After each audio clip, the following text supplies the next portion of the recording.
Hey, welcome to Draft Academy. My name is Mike. In this tutorial, I want to talk to you guys about using variables in Ruby. Now, in Ruby, you're going to be dealing with a lot of different data. And generally, anytime you write a program, there's going to be all sorts of data that you want to maintain and manage. And a lot of times, when you're dealing with large amounts of data, it can be difficult to manage it. It can be difficult to keep track of it. So in Ruby, we have a special container where we can store data values called a variable. And a variable is pretty awesome because we can actually take a piece of data or a piece of information in our Ruby programs, we can store it inside of a variable, and then whenever we want to use that piece of data or access it or modify it, we can just refer to its variable container. And you'll see in this tutorial why variables can be really useful. So let's go ahead and jump in. Down here I have a basic Ruby program written out. Essentially all it does is it prints out a story. It says, there once was a man named George. He was 70 years old. He really liked the name George, but didn't like being 70. And you'll see I'm just using this puts instruction over here, and here it's just printing out the story onto the screen. So we're essentially just printing out everything that's over here onto the screen over here. So this is a pretty awesome program, right? It works, it's completely valid. But let's say that I wanted to go inside of my little story here and start modifying some of the information, right? Let's say that I wanted to change the character's name. So maybe I don't like the name George and I want to change his name to John. So I'm gonna have to go through, and I found that first place where the character's name was, and I have to keep searching through, and then, okay, here's another place where we have the character's name. So I'm gonna change it. So now I've officially changed the character's name in the story. But let's say that I'm reading over the story again, and I'm thinking to myself, I think we can make the character a little bit younger. So instead of 70, why don't we make him 35, right? So again, I'm gonna have to look through this entire program. All right, found the first 70, so I'll change this to a 35. I have to keep looking through, and okay, here's the other 70, so we'll change this to 35. All right, so now I've updated the name and the age. But here's the problem. When I wanted to change the character's name and the character's age, I had to manually go into my program, into this story, and modify each value. So every place where the character's name was mentioned, I had to update it to the new name. Every place where the character's age was mentioned, I had to go in and update it.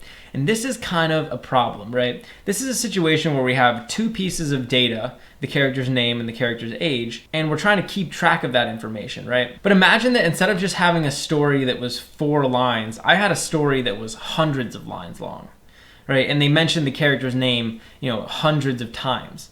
If I wanted to then go through and change my character's name in my story, it would be a real drag, right? I would have to look through hundreds of lines of code in order to do that. Same goes for the age. And this is actually where variables come in. So this is a perfect example of a time where we have two pieces of information, the name and the age, and we want to be able to keep track of them and maintain them a lot better than we currently are. So what I can actually do is I can create a container, and I could put the character's name inside of its own container. I could put the character's age inside of its own container. And then when I want to access that information and use it, I can just access that container. And that container is called a variable. So I'm gonna show you guys how we can use variables to seriously increase the usability of this program. So up here, up above these puts lines, I'm actually gonna create a variable. And whenever we create a variable, we need to give Ruby some information. The first piece of information we need to give Ruby is the name of the variable that we want to create. So generally, when we create a container to put information inside of our programs, we like to give it a descriptive name, right? Generally, you want to give the container a name that will identify what information is inside of it. So the first thing I'm going to go do over here is type in the name of the variable that I want to create. So I'm going to create one called character name. And generally in Ruby, if you're creating a variable, you want to give it a descriptive name. And if there's going to be multiple words like character name, you want to separate them with an underscore. So the next thing I have to do is tell Ruby what I want to store inside of this variable. So I can just say character name, and I can use this equal sign, and I can set it equal to a value. So I can say character name equals, and I'm just gonna say John, because this is gonna be the new character's name. So now I've officially created a variable called character name. The next thing we can do is create another variable to store the character's age. So I'm going to do the same thing. I'm just going to say character age, and I'm going to set this equal to 35. So now we have two variables, both of which are storing values.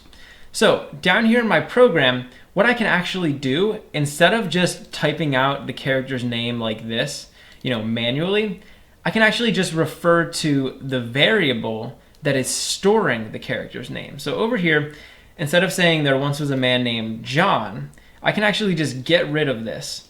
And outside of these quotation marks, I'm actually going to make a plus sign.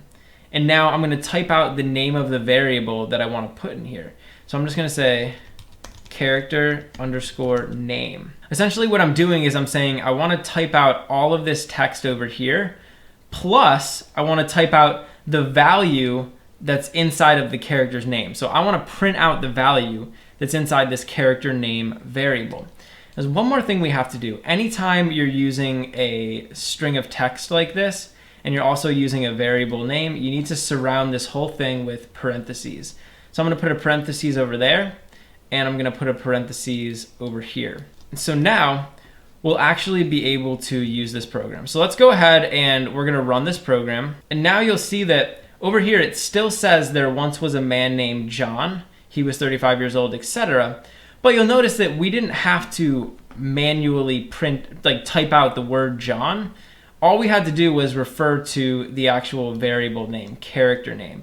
So I just referred to this variable, and it was able to insert the value that was stored inside that variable inside of our print statement. So I could basically do this same thing for this guy down here. So I'm just going to copy this, and I'm going to paste this in down here. So now I'm adding in the character name where John was in that other spot. So over here, we're also going to have to put another parentheses. And I'm going to do the same thing for the character's age. So over here, once again, we'll just surround this with parentheses. And now I'm just going to close off both of these. So I have two separate little strings of text inside of quotation marks. And I'm going to put a plus sign. I'm going to type in the variable name, character age, and then I'm going to put another plus sign. Essentially what I'm doing is I'm telling Ruby that I want to print this out, plus I want to print out the value inside of the character age variable, plus I want to print this out over here. So that's essentially what this is doing. And we can do the same thing down here. And again, we're going to need to surround this with parentheses. So once we've done this, now we've actually set up our program to use all of these variables. So every place where we mentioned the character's age, we replaced it with the character age variable. Every place where we mentioned the character's name, we replaced it with the character name variable. So when I run this program now, you'll see over here we get exactly the same output as we did before. We're printing out the same exact story.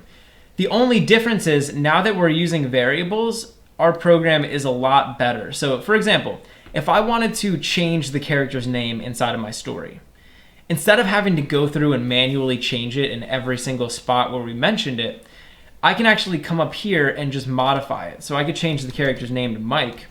And now, without having to modify anything else in my entire program, the character's name is going to be updated to Mike. So you can see now it's using the name Mike. And that's really why variables are powerful, because they allow us to organize and they allow us to keep track of the information and the data inside of our programs a lot better. The other thing you can do is you can actually modify the value of variables. So let's say halfway through my story, I wanted the character's name to change. I can actually come down here, and I'm just going to put this line of code right after these first two and right before these second two. I could change the value of a variable. So I could say character name, and I can just set it equal to something else. So I could set it equal to Tom, for example. So now, when I go and run my program, you'll see that halfway through the story, the character's name changes. So over here it's Mike, and then halfway through it changes to Tom. So you can update and modify the values of these variables throughout your program, and that can be extremely useful. So that's sort of the basics of variables, and these can be really useful. There's a lot more that we can talk about. So for example, over here, I'm just storing text information, right? I'm storing like the text Mike, I'm storing the text 35. Down here, we're using all this text.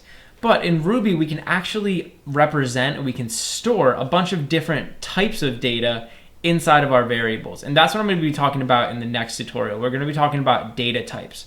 So there's all different types of data types. We can store like text data, numbers, true, false values, a bunch of different stuff. So stick around for the next tutorial and we'll talk about that. Hey, thanks for watching. If you enjoyed the video, please leave a like and subscribe to Draft Academy to be the first to know when we release new content. Also, we're always looking to improve, so if you have any constructive criticism or questions or anything, leave a comment below. Finally, if you're enjoying Draft Academy and you want to help us grow, head over to draftacademy.com/contribute and invest in our future.